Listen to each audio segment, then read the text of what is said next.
이번에는 오늘 우리가 나눌 하나님의 말씀을 같이 읽도록 하겠습니다. 오늘 우리가 나눌 말씀은 디모데후서 3장 13절부터 17절까지의 말씀입니다.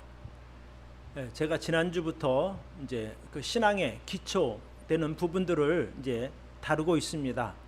지난주에는 하나님에 대하여 말씀을 드렸습니다. 오늘은 또 성경, 즉 하나님의 말씀에 대하여 우리 같이 공부하도록 하겠습니다. 오늘 우리가 읽은 성경에 보면 13절에 이렇게 나와 있습니다. 악한 사람들과 속이는 자들은 더욱 악하여져서 속이기도 하고 속기도 하나니 그러나 너는 배우고 확신한 일에 거하라, 이렇게 성경은 말하고 있습니다. 이 말씀을 읽으면 정말 이 세상이 얼마나 악하고 또 세상에 거짓 진리들이 얼마나 많은지를 우리가 볼 수 있습니다. 참 우리가 구원받은 성도로서 이 세상을 참 안전하게 또 믿음으로 살아가려면 이 성경이 매우 중요한 부분이라고 저는 믿습니다. 하나님의 말씀이 우리들의 인생의 근본이 되고 또 하나님의 말씀을 통해서 우리들의 믿음을 지켜나가니 얼마나 귀한 겁니까? 그래서 오늘 우리가 이 하나님의 말씀, 성경에 대하여 같이 이렇게 생각해 보는 시간을 갖도록 하겠습니다. 성경은 기록된 하나님의 말씀입니다.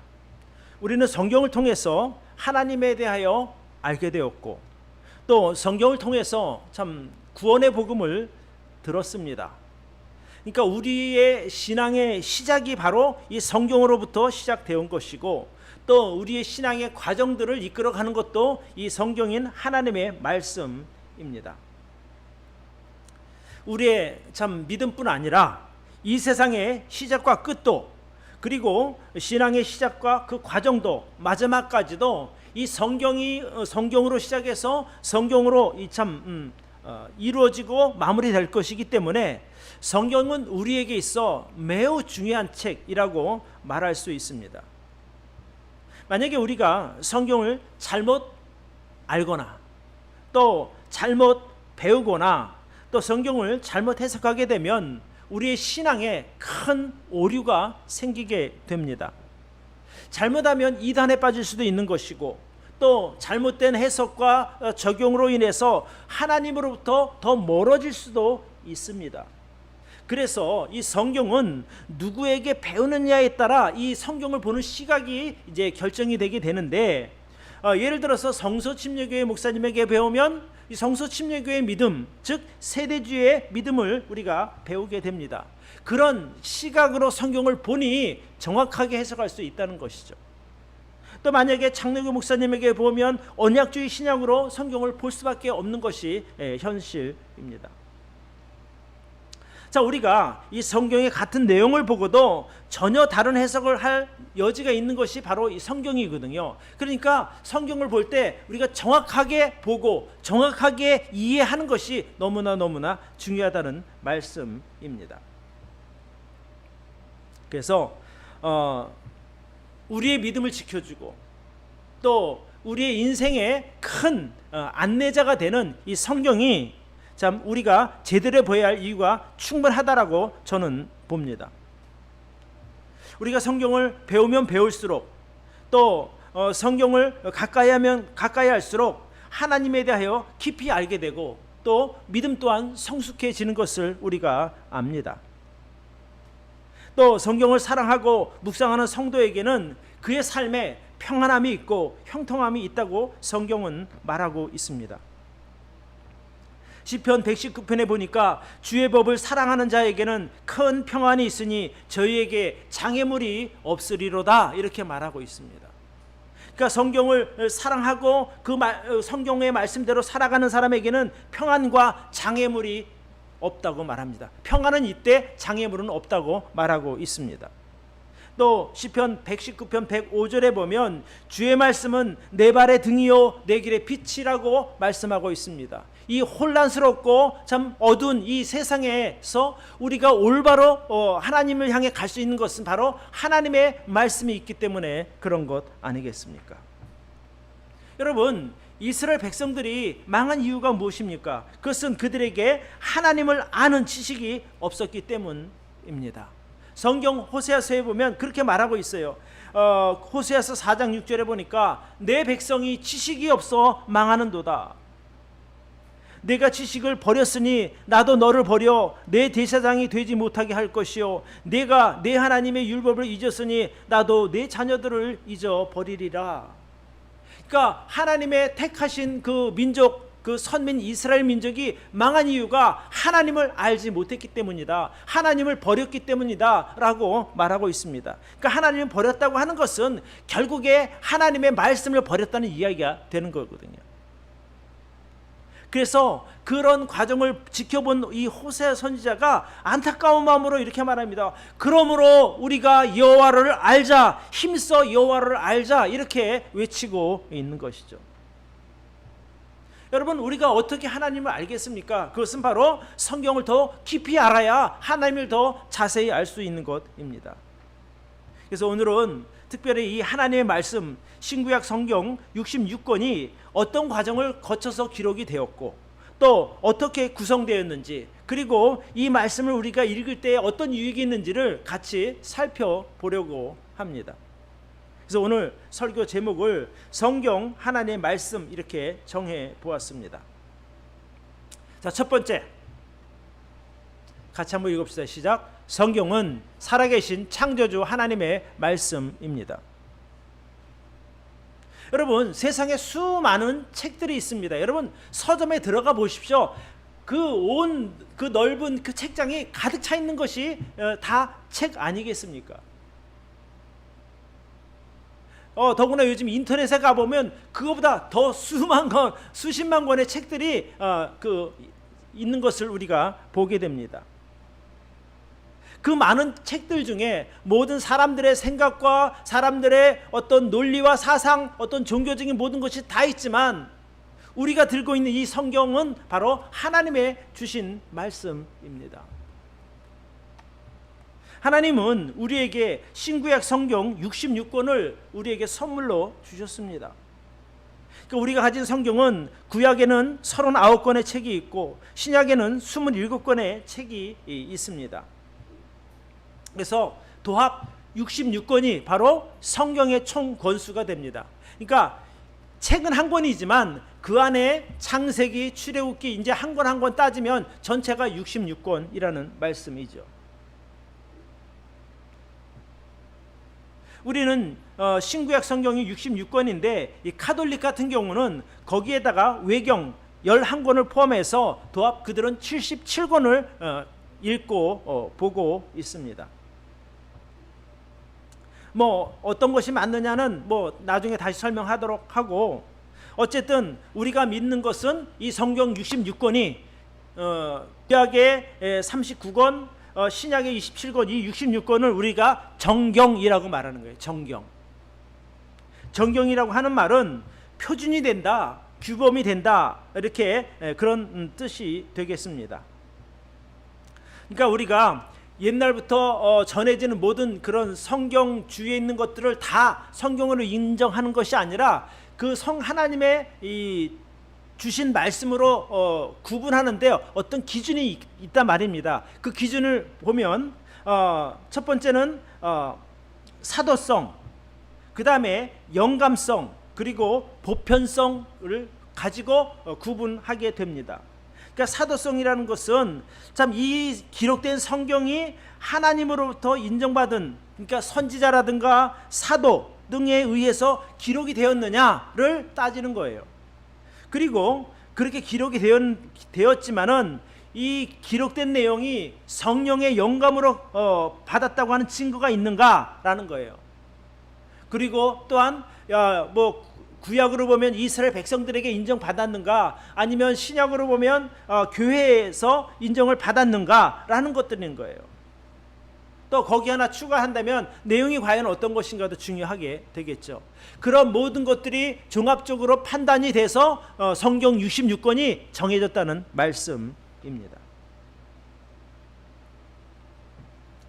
원래 이 성경 66권, 이 정경이 완성되기 전에는요, 구약 성경만 그 70인역에 보면 외경 14권이 포함된 53권이 있었어요. 그러니까 39권, 구약이 39권이 아니라 53권이라는 거예요. 그런데 왜 나머지 14권을 빼버렸느냐? 우리가 보통 외경이라고 말하는 그것은 히브리어 그 히브리어로 된 원본이 없다는 거예요. 원본. 그러니까 히브리 원본을 번역을 해야 되는데 원본이 없는 것은 정경으로 인정하지 않는다는 거예요. 그래서 그것을 외경이라고 말합니다. 그래서 그 14권을 빼니까 39권이 그 서기 97년 그 얌리아라고 하는 곳에서 유대인 랍비들에 의해서 구약 정경으로 이제 인정을 받았습니다. 그러면 신약 성경은 언제 이렇게 인정을 받았는가? 서기 397년 그 카르타고 회의에서 성경 신약 성경 27권이 정경으로 인정을 받게 됩니다. 그래서 39권과 27권 합해서 신구약 성경 66권을 우리가 지금 이 들고 있는 이 성경 안에 편집해 놓은 것입니다. 그런데 이 카톨릭 같은 경우는 그 1546년에 외경 11권을 포함해서 전체 77권으로 이제 성경을 편집을 한 거예요. 그러니까 우리가 가진 성경과 천주교 성경과 다른 거예요. 우리는 66권인데 그 사람들은 77권인 거예요. 그런데 이제 우리가 성경을 읽다가 보면 예수님이나 제자들은 신약 성경을 기록할 때 구약의 내용을 이렇게 여러 번 인용한 적이 있었는데 한 번도 외경은 인용한 적이 없다는 거예요. 그러니까 히브리 원본 있는 구약 정경만 인용해서 말씀을 하셨지 외경 원본이 히브리 원본이 없는 그런 그 외경은 인용한 적이 없다는 거예요. 그러니까 예수님이나 제자들도 외경은 정경으로 인정하지 않았다고 하는 것을 우리가 볼 수 있는 겁니다. 자, 이 성경이 기록된 것은 하나님의 감동을 받은 선지자나 사도들이 기록했다고 말씀드렸어요. 그죠? 그렇지만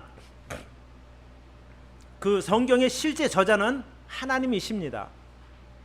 예를 들면 성경이 기원전 1450년경부터 그러니까 모세 시대부터 서기 100년경까지 무려 약 1500년경에 걸쳐서 40여 명의 그 기록자들에 의해서 기록되어진 거예요. 그러니까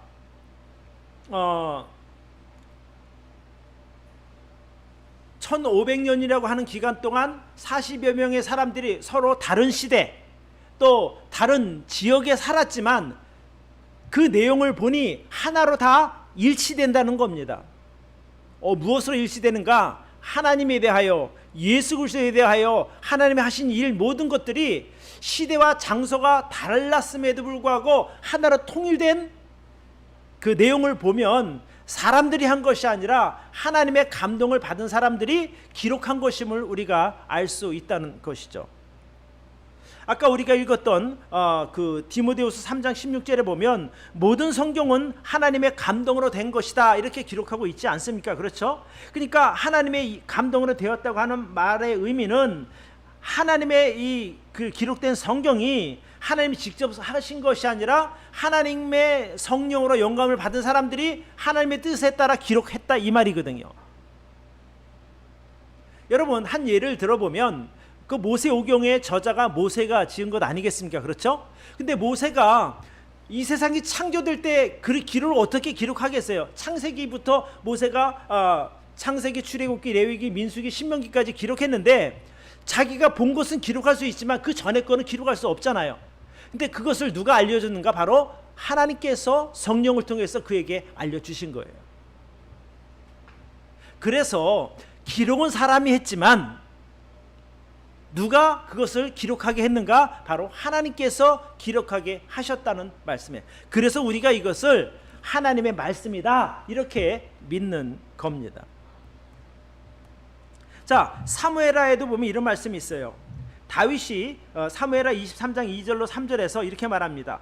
여호와의 신이 나를 빙자하여 말씀하시며 그 말씀이 내 혀에 있도다, 이렇게 돼요. 그러니까 내가 하는 말이 아니라 하나님께서 내 입에 그 성령을 통해서 할 말을 두셨다, 이렇게 되는 거예요. 그러니까 내가 하는 말은 곧 하나님이 하시는 말씀이다, 이렇게 말하는 것과 같은 것이거든요.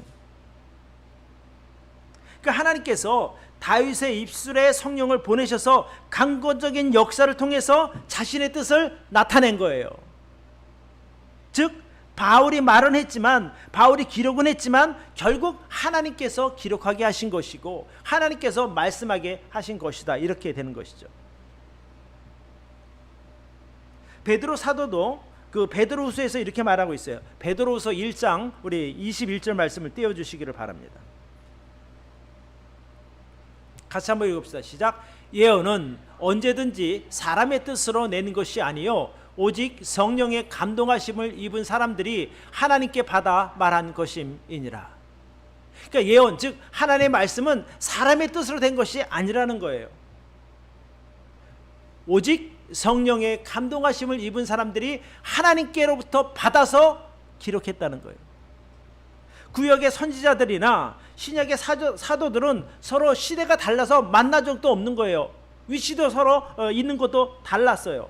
그럼에도 불구하고 정말 신기하게 내용이 일치하지 않습니까? 구약과 신약, 그 창세기부터 요한계시록까지 아주 일목요연하게 하나의 어떤 주제, 그 다음에 하나의 그런 내용으로 이루어진 것을 우리가 볼 수 있습니다. 그것이 어떻게 가능한가? 그것은 바로 하나님께서 성령을 통해서 기록하게 하셨으니 그 내용이 앞뒤가 딱 이렇게 맞을 수 있다는 겁니다. 그러니까 성경을 보면 어떤 오류도 없습니다. 어떤 어긋나는 내용도 없습니다. 오히려 정말 이게 하나님께서 쓰신 것이 맞을까라는 거 할 정도로 너무 정확하게 그렇게 맞아 들어가는 것이 신구약 성경의 전체적인 내용이 되겠습니다. 요한복음 1장 1절과 14절에 보면 이렇게 말씀하고 있어요. 태초에 말씀이 계시니라 이 말씀이 하나님과 함께 계셨으니 이 말씀은 곧 하나님이시라. 그러니까 말씀이 곧 하나님이시라고 그렇게 기록되었고, 또 14절에는 말씀이 육신이 되어 우리 가운데 거하심에 우리가 그 영광을 보니 아버지의 독생자의 영광이요 은혜와 진리가 충만하더라. 즉 예수 그리스도가 그 말씀이 성육하신 하나님이라고 이렇게 기록하고 있는 겁니다. 그러니까 결국 이 내용을 종합해 보면 이 성경 말씀 자체가 바로 하나님의 말씀이다, 하나님이시다라고 우리가 볼 수 있는 거죠. 하나님께서 이 세상도 말씀으로 창조하셨고 또 이 세상을 말씀으로 다스리시며 또 이 성경 말씀은 하나님처럼 영원히 존재하게 될 것입니다. 그래서 말씀도 영원하다. 예수님이 그렇게 말씀하셨거든요. 천지는 없어지겠으나 내 말은 없어지지 아니하리라. 두 번째, 같이 한번 읽어봅시다. 시작. 성경은 구원받은 성도들을 위한 하나님의 말씀입니다. 모든 성경은 하나님께서 자기를 믿고 따르는 성도들을 위해서 기록하신 책입니다. 신구약의 모든 그 성경의 내용은 하나님에 대하여 그리고 예수 그리스도에 대하여 기록하고 있습니다. 그러니까 구약은 장차 오실 예수 그리스도에 대하여 계시하고 있는 것이고 신약 성경은 이미 오신 예수에 대하여 기록하고 있다고 말할 수 있습니다. 이제 구약 모세오경에 보면 창조주 하나님과 또 이 세상의 시작이 어떤지, 또 죄가 어떻게 들어왔는지, 또 이 세상의 민족들이 어떻게 시작되었는지 기록하고 있습니다. 하나님께서 출애굽기라든지 레위기라든지 민수기라든지 신명기라 이거 율법서라고 하는데 이것들을 통해서 그 노예로 살던, 즉 세속화된 이스라엘 백성들이 하나님의 백성답게 거룩하게 사는 법과 또 세상에서 믿음으로 사는 법을 잘 알려주고 있습니다. 그래서 그것을 잘 배운 이스라엘 백성들은 하나님을 사랑하게 되고 또 이웃을 사랑하는 그런 것들을 구체적으로 배우게 됩니다. 그럼 신약 성경에서는 무엇을 가르치는가? 그것은 바로 예수 그리스도의 복음과 또 구원의 구체적인 방법에 대하여 성경은 말하고 있습니다. 그래서 우리가 구원받은 것도 사실은 이 신약 성경에 나온 예수 그리스도의 복음을 들었고 구원받은 것 아니겠습니까? 또 우리가 또 구원받은 백성, 구원받은 성도로서 어떻게 믿음 생활을 해야 되는지 신약 성경을 통해 너무나 자세하게 기록하고 있다는 말씀입니다. 오늘 우리가 읽은 그 디모데후서 3장 16절 17절에도 이렇게 말하고 있어요. 모든 성경은 하나님의 감동으로 된 것으로 교훈과 책망과 바르게 함과 의로 교육하기에 유익하니 이는 하나님의 사람으로 온전케 하며 모든 선한 일을 행하기에 온전케 하려 함이니라. 그러니까 성경을 우리가 읽게 되면, 성경을 배우게 되면 우리가 교훈을 받고 또 성경을 통해서 다듬어지고 또 성경을 통해서 올바른 길을 찾아가니 하나님의 사람으로 온전케 살아갈 수 있다라고 말하고 있는 것입니다. 또한 하나님은 이 성경을 통해서 모든 사람들이 구원받기를 원하십니다.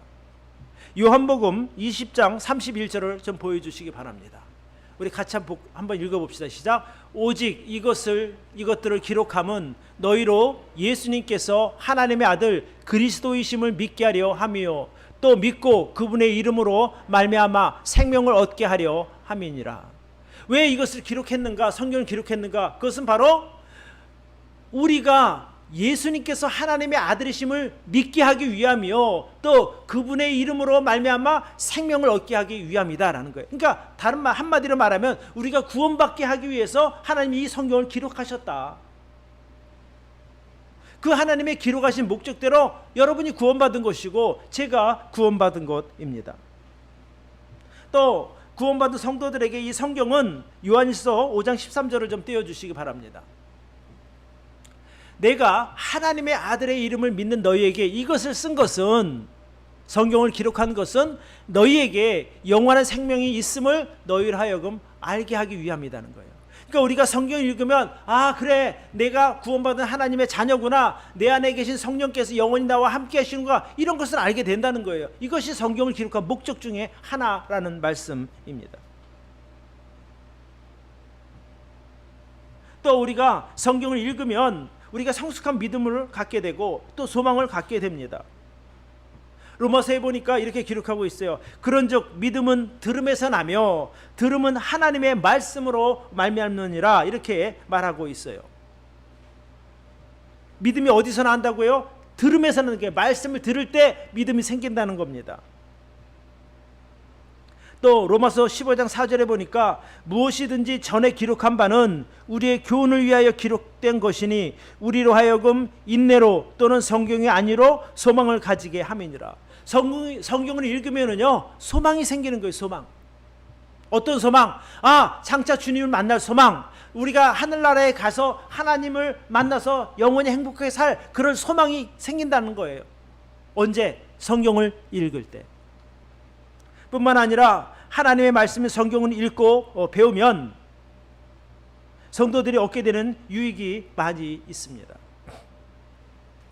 오늘의 그 대표적인 것 몇 가지 말씀을 드린다면, 첫째, 성경을 통해서 얻게 되는 가장 큰 유익은 성도의 삶이 소성케 된다는 거예요. 다시 회복된다는 거예요. 회복. 말씀을 통해서 우리가 믿음이 회복되고, 말씀을 통해서 우리가 정말 상처난 그런 우리의 몸과 마음이 다시 회복된다는 겁니다. 시편 19편 말씀을 띄워주시기 바랍니다. 같이 한번 읽읍시다. 시작. 여호와의 율법은 완전하여 영혼을 소성케 하고 여호와의 증거는 확실하여 우둔한 자로 지혜롭게 하며 여호와의 교훈은 정직하여 마음을 기쁘게 하고 여호와의 계명은 순결하여 눈을 밝게 하도다. 그러니까 하나님의 말씀이 이런 기능이 있다는 거예요. 우리의 영혼을 소성케 하고 우둔한 자로 지혜롭게 만들고 또 정직하게 만들고 마음에 기쁨을 주고 순결하여 우리의 눈을 뜨게 된다는 거예요. 세상을 보는 눈을 우리에게 주신다는 거예요. 참 기가 막힌 일이죠. 하나님의 말씀을 가까이 할 때 이런 유익이 우리에게 있는 줄로 믿습니다. 또 하나님의 말씀은 죄로 인해서 하나님으로부터 멀어져가는 영혼들을 돌이키게 해서 다시 믿음을 회복시켜 주는 거예요. 그것이 바로 우리의 영혼을 서성케 해준다고 말할 수 있는 것입니다. 두 번째, 성경을 가까이 할 때 얻는 유익이 무엇인가? 그것은 인생의 올바른 기준을 제시해 줍니다. 자, 16절에 보니까 모든 성경은 하나님의 감동으로 된 것으로 교훈과 책망과 바르고 함과 의료 교육하기에 유익했다라고 하는 거예요. 우리에게 그 올바른 길을 제시해 줌으로 말미암아 내가 삐뚤은 길로 나가고 있지 않은지 또 잘못된 길을 가고 있지 않은지 어떻게 아느냐는 거예요. 하나님의 말씀을 보면 알 수 있게 된다는 거예요. 그러니까 내 삶의 중심이 뭐라고요? 하나님의 말씀이라는 것이죠. 그래서 하나님의 말씀의 기준을 두고 사는 사람은 인생에 흔들림이 없는 거예요. 왜? 굳이 위험한 길을 갈 일도 없는 것이고 잘못된 길을 선택할 일도 없으니 내가 말씀만 따라가면 우리 삶에 요동함이 없다고 말씀하고 있는 겁니다. 여러분, 지금 세상이 왜 불안합니까? 사람들이 각기 자기가 옳게 생각하는 자기 소견대로 살다 보니 세상이 복잡하고 어지러운 거예요. 만약에 세상 모든 사람들이 하나님의 말씀을 기준으로 산다고 생각해 보십시오. 복잡할 게 뭐가 있어요? 아주 단순해지죠. 하나님 사랑하고 이웃 사랑하는 그것이 우리 그리스도인의 삶의 전체 줄거리 아니겠습니까? 여러분, 성경을 가까이 하시기 바랍니다.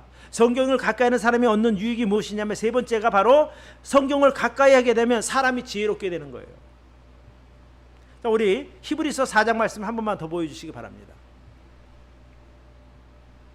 이런 말씀을 같이 읽어야 힘이 돼요. 같이 한번 읽읍시다. 시작. 하나님의 말씀은 살았고 운동력이 있어 좌우의 날선 어떤 검보다도 예리하여 혼과 영과 및 관절과 골수를 찔러 쪼개기까지 하며 마음의 생각과 뜻을 감찰하나니 지은 것이 하나라도 그 밑에 나타나지 않은 것도 없고 오직 만물이 우리를 상관하시는 자의 눈앞에 벌거벗은 것 같이 드러나느니라.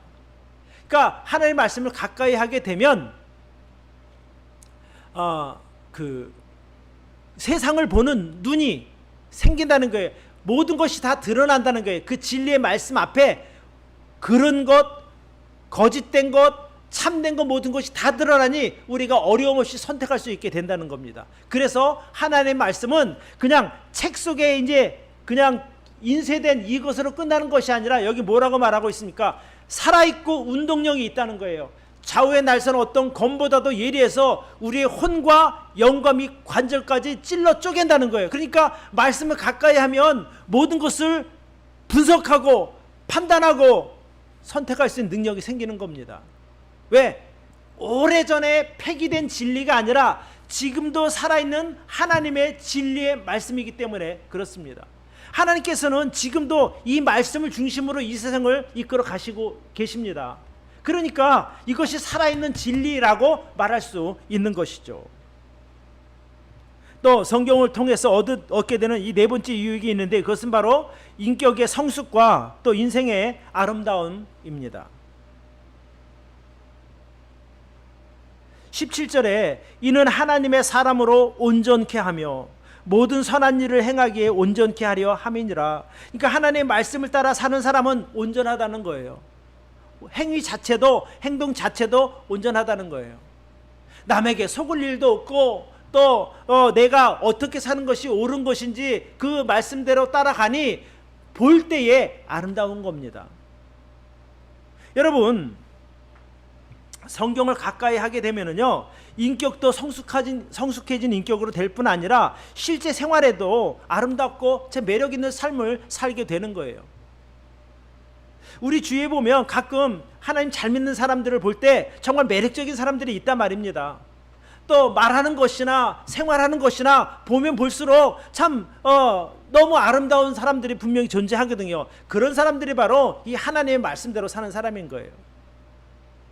그래서 정말 여러분들이 정말 매력적이고 아름다운 사람이 되고 싶다면 성경을 가까이 하시길 바랍니다. 그리고 성경의 말씀 따라 사시기를 바랍니다. 그러면 진짜 좋은 화장품 쓰는 것보다 얼굴에서 정말 빛이 날 거예요. 발광한다 그럴게요. 빛이 나는. 그래서 하나님의 말씀을 늘 가까이 하고 또 하나님께서 여러분을 위해서 주신 말씀이니 늘 읽고 묵상하고 연구하는 여러분들이 되기를 바랍니다. 자, 세 번째. 자, 하나님께서 이 귀한 성경을 우리에게 주셨는데 우리가 어떻게 해야 되는가? 같이 한번 읽어봅시다. 시작. 성경 위에 여러분의 인생을 세우면 안전합니다. 우리의 인생의 근본을 하나님의 말씀이 세운다고 하는 말은 내 인생의 가치, 또 내 인생의 과정, 또 내 인생의 목표를 하나님의 말씀인 성경에 두는 것을 말합니다. 그러니까 내가 움직이는 그 어떤 살아가는 목적, 또 살아가는 과정, 내가 살면서 중요하게 여기는 모든 것이 바로 이 성경의 그 가치를 둘 때 그렇게 된다는 말씀입니다.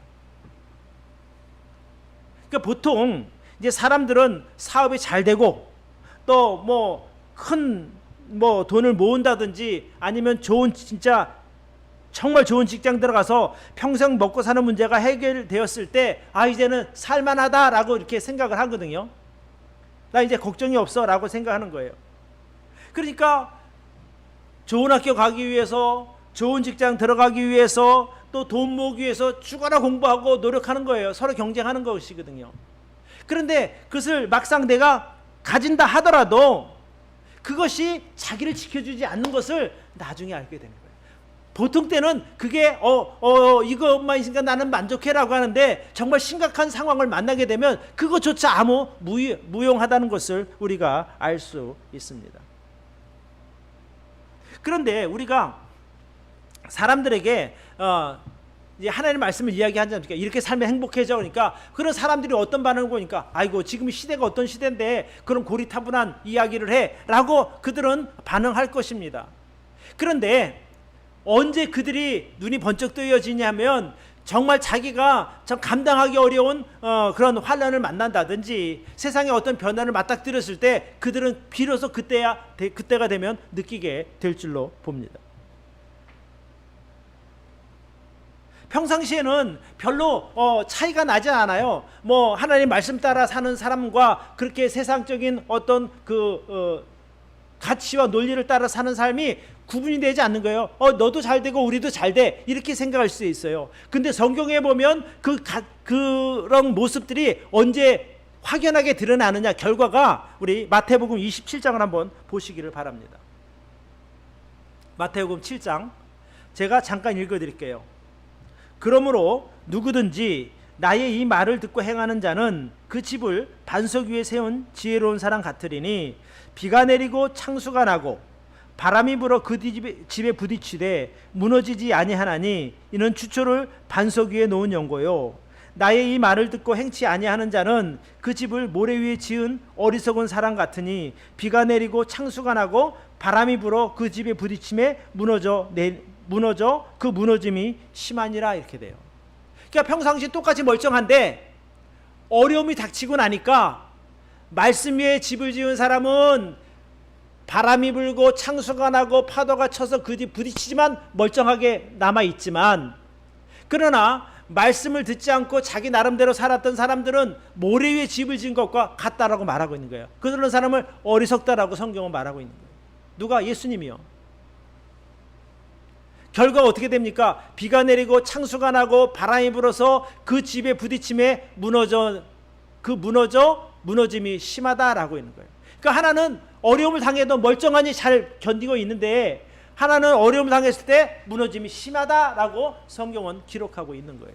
무슨 차이입니까? 이것이 바로 말씀 위에 인생을 세운 사람의 모습과 말씀이 아닌 세상 것에 인생을 세운 사람의 모습이 이렇게 나중에 현격하게 차이가 난다는 것을 우리가 볼 수 있습니다. 그러니까 예수님께서 이 말씀을 통해서 참 알려주고자 하는 그 핵심이 뭐냐면 세상 것은 결코 안전하지 않다. 너희가 그 잡으려고 하는 것, 가지려고 하는 것, 그 붙들려고 하는 그것은 너희를 안전하게 붙들어주지 못한다는 거예요. 여러분 돈이면 안전할 것 같지만 또 안전한 직장이면 안전할 것 같지만, 또 사람들의 어떤 관계가 나를 붙들어줄 것 같지만 그것이 나를 지켜주지 않는다는 거예요. 그러면 어떻게 해야 안전한 인생을 살 수 있는가? 그것은 바로 하나님의 말씀 위에 여러분의 인생을 세울 수 있기를 바랍니다. 그래야 안전한 거예요. 어려움을 만나더라도 요동함이 없고, 또 어려움을 만나더라도 두려움이 없다는 겁니다. 그렇지 않으면 정말 심각한 일을 만나게 됐을 때 여러분이 그렇게 자랑스럽게 자랑하던 인맥도, 또 안전하게 진짜 안전하다고 믿고 의지하던 재물도, 또 자부심을 갖고 참 다니던 그 안전하게 생각했던 직장도 아무 소용이 없음을 나중에 깨닫게 될 줄로 봅니다. 그러니까 저는 우리가 인생의 근본뿐 아니라 신앙의 중심을 늘 하나님의 말씀 위에 둘 수 있기를 바랍니다. 그게 바로 우리의 인생을 안전하게 지켜준다는 말씀이죠. 그러니까 이스라엘 백성들이 이제 애굽에서 노예로 살다가 하나님께서 그들을 이제 은혜로 건져 주셨어요. 그래서 이제 그 시내산에서 그들에게 율법을 주셨죠. 너희가 이렇게 살면 하나님께 백성답게 살 수 있어. 그래서 그들이 처음에는 그 말씀을 잘 지켰단 말입니다. 그래서 뭔가 잘 됐었는데 어느 날 그들이 가나안 땅에 들어가서 이방 신들이 좋아 보이니 말씀을 버리고 그쪽으로 쫓아갔어요. 그들이 결국 다시 어디로 갔냐면 옛날 노예 상태로 돌아간 거예요. 그러니까 결국 그 이집트에서 그 400여 년 동안 노예로 살다가 하나님의 은혜로 다시 하나님의 백성답게 복받은 인생으로 살다가 잘 살았는데, 말씀을 버리고 나니까 다시 바벨론 포로로 잡혀갔잖아요. 거기서 노예 생활 70년 동안 한 거예요. 근데 사람들은 아니 나는 좀 달라 이렇게들 많이 이야기를 해요. 그런데 다른 게 뭐가 있습니까? 다 결국엔 똑같지. 하나님께서 이 성경이 기록된 이유가 우리의 교훈을 위함이라 그랬잖아요. 그러니까 과거 봐라, 이스라엘 백성들이 내 말을 따라 살았을 때는 이렇게 좋은 삶을 살았는데 나를 버렸을 때 이들이 얼마나 비참해졌는가. 그러면 한 민족도 그런데 나 같은 개인이 오죽하겠냐 이 말입니다. 그래서 저는 여러분들에게 강력하게 권면하기를, 여러분의 인생을 하나님의 말씀 위에 세우시기를 바랍니다. 그래야 안전합니다. 그래야 평안합니다. 그래야 복된 인생으로 인생을 마무리할 수 있다는 말씀이 되겠습니다. 우리가 하나님의 말씀을 따라갈 때 우리 인생에는 흔들림이 없을 것이며 두려움이 없게 될 것이고 우리의 신앙도 든든하게 서게 될 줄로 믿습니다. 요한복음 14장에 보면 예수님께서 이렇게 말씀하셨어요. 나의 계명을 가지고 지키는 자라야 나를 사랑하는 자니, 나를 사랑하는 자는 내 아버지께 사랑을 받을 것이요 나도 그를 사랑하여 그에게 나를 나타내리라. 즉 하나님의 말씀을 지키는 사람에게는 하나님께서 그 사람과 함께 할 것이고, 하나님께서 능력으로 붙들어 주시고, 예수님도 나도 그를 사랑해서 그에게 나를 나타내겠다는 거예요. 그래서 정말 이 험한 세상, 우리가 세상에 소망 두지 않기를 바랍니다. 정말 하나님의 말씀 위에 여러분의 인생을 세우는, 여러분의 참 삶의 목표를 세우는 그런 복된 사람들이 되기를 바랍니다. 제가 이렇게 강력하게 말씀을 드려도 아마 여러분 속에 그래도 뭔가 내가 노력하면 얻을 수 있는 것이 세상에 있지 않을까라고 생각해요. 우리 말씀 하나만 좀 더 보도록 하겠습니다. 야고보서 1장 17절. 우리 큰 목소리를 한번 같이 읽어봅시다. 시작. 각양 좋은 은사와 온전한 선물이 다 위로부터 빛들의 아버지께로서 내려오나니 그래요. 여러분 진짜 좋은 게 어디서 온다고요? 위로부터, 빛들의 아버지 하나님으로부터 내려온다는 거예요. 진짜 좋은 거는. 그러니까 세상에 있는 게, 이거 바꿔 말하면 세상에 있는 것은 진짜 좋은 게 아니라는 거예요. 진짜 좋은 것, 진짜 우리가 붙들고 살아야 할 것, 놓치지 말아야 할 것이 어디서 오느냐? 바로 하나님부터 오는 것을 붙들 수 있기를 바랍니다. 그것이 바로 하나님의 말씀이 되겠습니다. 그 말씀만 붙들고 살면 그 모든 좋은 것들을 다 받을 수 있다는 말이 되겠습니다. 그래서 여러분이 진심으로 하나님의 말씀에 순종하며 살아갈 때, 하나님의 말씀 위에 여러분의 인생을 세워갈 때 여러분은 하나님의 그 베푸시는 능력, 하나님의 베푸시는 은혜들을 정말 풍성하게 누리게 될 줄로 믿습니다. 네. 오늘 제가 세 가지 말씀을 드렸어요. 성경은 살아계신 창조주 하나님의 말씀이다. 여러분, 우리가 이 손에 들린 이 성경은 정말 귀중한 책입니다. 하나님의 선물입니다. 세상에서 어디가 더 얻을 수 없는 수백만 권, 아마 수천만 권의 책이 있지만 그 중에서 유일하게 하나님을 만날 수 있는 책은 이 성경 하나밖에 없다는 거예요. 이 성경을 저와 여러분들 위해서 주셨습니다. 성경을 많이 읽고 많이 듣고 많이 배우는 저와 여러분들 되길 바랍니다. 예, 그게 오늘 여러분에게 주시는 그 핵심적인 이야기입니다. 다 함께 기도하겠습니다.